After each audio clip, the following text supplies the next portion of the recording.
Oh yeah.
Howdy, ladies and gentlemen. Michael here again from GuitarGate.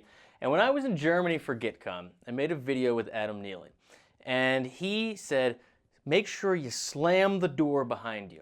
Apparently that is a really common phrase in the jazz world. I had never heard it before, but I knew what he meant.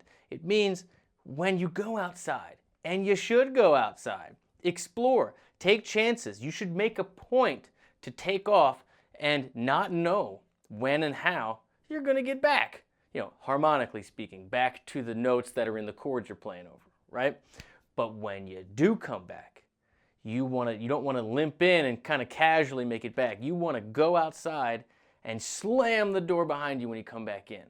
Even furthermore, the more you go outside, the more it behooves you to be even that much more straight on the notes, straight on the melody, straight on the arpeggio when you come back in. Now, I will add one caveat to that, and that is the note you're looking for, more often than not, you get lost in the neck, you get lost in the chords, you don't know where you're going, the note you're looking for, most of the time, is the third. It's just the third, because, again, more often than not, this isn't gospel, this isn't always the case, but most of the time, it's the third which is creating the function of that chord within a progression. Yeah, you can have alterations, nines and fifths and 11s and 13s and all this other stuff, but even more than the root and the fifth, the third really is what most of the time is creating the chord function. So, again, go outside. Practice going outside. I mean, lift off, get lost, and then practice coming back in and slamming the door behind you right on those harmonic rails. Not playing any off the beat notes or any outside sounds, harmonically wise. Practice going way out and slamming the door when you come back in, and look for the thirds. So check this out. I have two chord little vamp here, A major and C major. This is not diatonic. These are a major chord, a minor third apart. So what you want to do in this situation is look at the notes in the chord. For A, you have A, C sharp, and E. And for C, you have C, E, and G. Obviously, E is in both. So a common tone is a great way to get from one to the other, but it doesn't say anything about the function. The function, right? Because it's a common tone. That's not expressing that change. Now, the root between A and C does express that change, but the real quantifier, the real thing that changes in here is the C sharp in A major to the C in C major. That's the trick, right? That's the little half note thing that if you fixate on that, when you slam the door, when you come back on A, you slam it on that C sharp, you're just going to hear it. You're going to hear the change. You're going to hear exactly what I'm talking about. So what I want you to do is get a loop, play with your friends, find a jam track, whatever, where it's A and C, two major chords a minor third apart. And I want you to practice being straight down the middle on A, straight down the middle.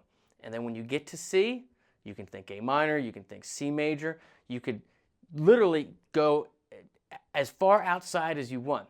But when you get back to A, practice slamming the door with that C sharp, with that third. So here it is. I'll kind of talk you through it, then I'll play a little bit.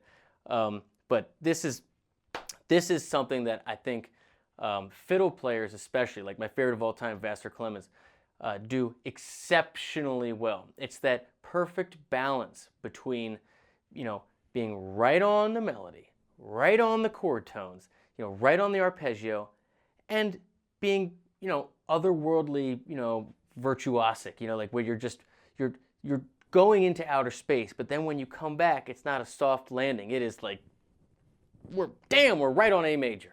So here we go. I'm gonna play my little track here, and we'll go through it. Now, I do recommend trying this in just one area of the neck and getting the switch back and forth before you start going all the way up and around. So here's A.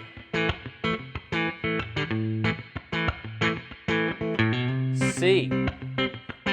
So start with just C sharp, right? Hear it? Now C.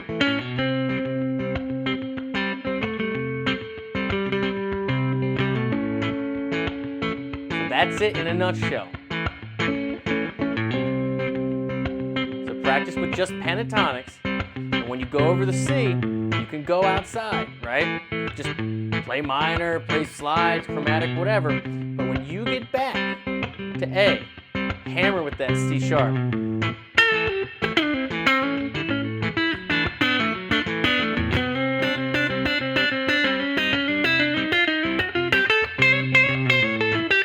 Hear that C sharp right there?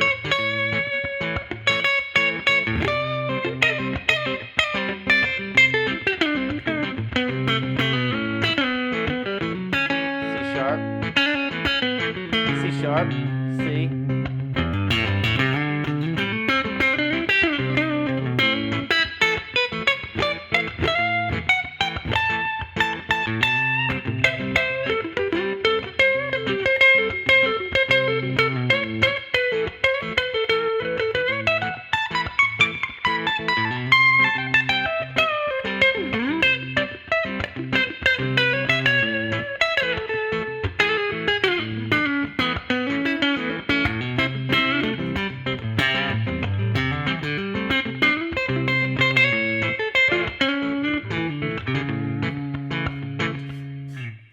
And that's it. Practice taking two chords out of key, right? I love doing a major triad, a minor third apart, and practice on finding the 1/3 that resolves it. Pick the first chord, be the one that you're straight down the middle on. Major melodies, easy stuff. And for the one that goes up a minor third, go outside with that one and then practice slamming the door with that major third when you come back. It's a lot of fun. I guarantee you'll get hooked doing this. Good luck. See you in the next one.